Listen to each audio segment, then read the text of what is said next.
Et bonjour, j'espère qu'on va finir par y arriver. C'est comme ça qu'on voit qu'on est très amateur. Je vous fais une vidéo un peu plus joyeuse avec une musique un peu plus joyeuse en espérant qu'il n'y ait pas que les téléphones qui sonnent dans tous les sens comme ça l'a fait il y a 2 secondes. Sinon, j'y arriverai jamais. Donc, wouhou, on y va. Alors, je répète. Donc, mon sujet aujourd'hui, c'est les masques que nous portons, les blessures que nous portons aussi, inspiré du livre de Lise Bourbeau. Spécifiquement, je suis sûre que vous entendez le boucan qui se passe là, j'espère que ça va aller. Ça parle spécifiquement de la blessure d'humiliation et du masque du masochiste. Donc, je l'ai déjà fait tellement de fois, je récapépète. Alors, il s'agit de un individu, un enfant, en tout cas l'enfant devenu adulte, qui aurait vécu dans son enfance un certain type de blessure, ce qu'on appelle la blessure de l'humiliation, dans quel contexte, j'allais dire. Ça peut être, je sais pas, l'apprentissage des toilettes, ça peut être manger, ça peut être n'importe quoi, courir avec des vêtements propres, les salir, gna gna. Et en fait, la sexualité aussi, la sensualité, la blessure se situe dans l'être et dans le l'avoir et le faire, pardon, non pas dans l'être. Mais voilà, donc les sentiments ressentis sont les sentiments de honte, d'avoir été rabaissé, d'avoir subi des vexations, d'être sans cœur et d'être sale. Donc en fait, d'une certaine manière, on a la sensation, cette personne a la sensation d'être épiée en permanence, j'allais dire par l'œil de Dieu. Donc si c'est pas une autorité parentale, c'est une autorité divine, mais en tout cas cette personne se sent très souvent indigne. Et pour se sentir indigne, il faut déjà avoir des attentes envers soi-même très hautes. Donc c'est une très belle personne, une très belle âme. Ce sont des gens qui sont un vrai plaisir à côtoyer. Donc voilà, comme je disais précédemment, ce sont des gens qui, en général, qui m'attirent, que j'ai dans ma vie. Et qui, comme j'ai dû le dire avant, qui sont généralement un petit peu ronds. Et au fur et à mesure où on discute avec elle ou avec lui, on réalise qu'ils ont quand même des choses en commun, et c'est cette blessure d'humiliation qui fait qu'ils ont des comportements qui sont inadaptés et qu'il leur serait très bénéfique de modifier. Pourquoi ils sont très agréables aux autres? Parce qu'ils détestent les conflits. Quand il y a un souci, ils se mettent tous sur leurs propres épaules. Ils n'écoutent pas leurs propres besoins, ils font passer toujours les autres en premier. Et ils ont une tendance à la culpabilité.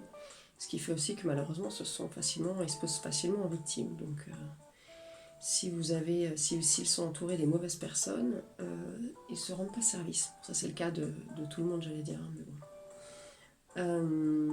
Pourquoi ils sont ronds? Parce qu'ils adorent manger, mais ils ont un rapport assez pas super sain avec la nourriture.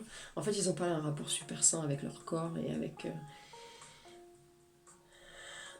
leur pulsion, j'allais dire, puisqu'en fait, ils s'auto-dégoûtent. Comme l'un de leurs parents, ou peut-être même une personne plus tard, je sais pas, un conjoint, leur a fait sentir cette humiliation, euh, ils ont l'impression qu'ils sont indignes. Et bien souvent, ça prend des formes un peu étranges, et ça peut se montrer sous la forme de la sensualité. Donc ça peut venir, comme j'ai dit, la nourriture, ça peut être la sensualité, ça peut être un tas de choses. Tout ce qui leur fait plaisir, en fait. C'est comme s'ils se punissaient de ne pas faire ce qui leur faisait plaisir. Donc ce sont des gens qui sont très contrôlés et qui bizarrement ont été contrôlés quand ils étaient gamins. Voilà, ce sont des gens qui se font souffrir tout seuls et de façon généralement inconsciente. Comme je l'ai dit, c'est une très belle âme, enfin ce sont des très belles âmes qui vivent dans la peur du gardien, du jugement, etc., etc. Et qui souhaitent au fond alléger la souffrance de l'humanité. C'est pas beau ça? Vous voyez pourquoi on est attiré aussi par ce genre de personnes? Magnifique. Mais maintenant, c'est à nous de les aider. Donc, comment soigner cette blessure? Parce que c'est bien beau de côtoyer des gens comme ça qui sont tellement dans l'abnégation, sauf que pour eux, la vie, c'est pas le paradis. Pour vous, oui, mais pour eux, non. Donc, processus de guérison pour cette personne qui a la blessure de l'humiliation. Déjà exprimer la blessure et s'exprimer tout court. S'exprimer non pas pour raconter ce que les autres ont envie d'entendre, mais exprimer vraiment ce qui leur tient à cœur. S'accepter tels qu'ils sont, se pardonner d'avoir, de s'être auto-humilié, d'avoir laissé les autres les humilier, et aussi de s'être auto-fait souffrir et d'avoir laissé les autres les faire souffrir. Peut-être, si c'est possible, pardonner la personne qui est à l'origine de cette blessure, s'ils en sont conscients. Quoi d'autre? S'aimer, se respecter soi-même, apprendre à s'aimer vraiment, se respecter vraiment soi-même et s'entourer de gens qui vous aiment et vous respectent, vraiment. Se reconnecter à son corps, c'est-à-dire se soigner, se bichonner, si possible avoir des massages, faire du sport, voilà, apprécier son corps et ne pas avoir honte de son corps. Faire entendre sa voix réelle, c'est-à-dire exprimer, comme j'ai dit plus en avant, ses propres besoins. S'affirmer au monde, se demander qu'est-ce qu'ils ont envie de partager avec le monde. Se mettre en priorité. Voilà, parce que ce sont des gens qui font toujours passer tout le monde en premier. Essayez pour une fois de se mettre en premier. Reprendre confiance en soi. Alors ça, je ne peux pas vous donner des techniques comment faire ça. Il y a une foultitude de techniques. Voilà, je pense que d'une certaine manière, prendre la parole en public, chanter, je sais pas, s'engager dans des missions, puisque c'est des gens de cœur, j'allais dire dans des missions humanitaires, j'en sais rien, dans des causes.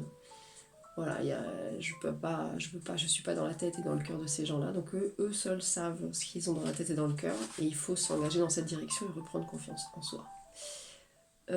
Comme je l'ai dit plus tôt, vraiment s'entourer de bonnes personnes, de personnes respectueuses et bienveillantes, c'est primordial. Je pense, quelle que soit la blessure, en tout cas pour moi, je trouve que c'est primordial.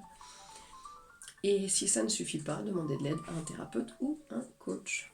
Voilà, donc des bisous à nos amis qui souffrent de la blessure d'humiliation, parce que comme j'ai dit, ce sont des très belles personnes. Maintenant, se faire passer en dernier, ça va un temps. Il faut que vous fassiez passer en premier aussi. Voilà, je vous souhaite une bonne journée. À bientôt.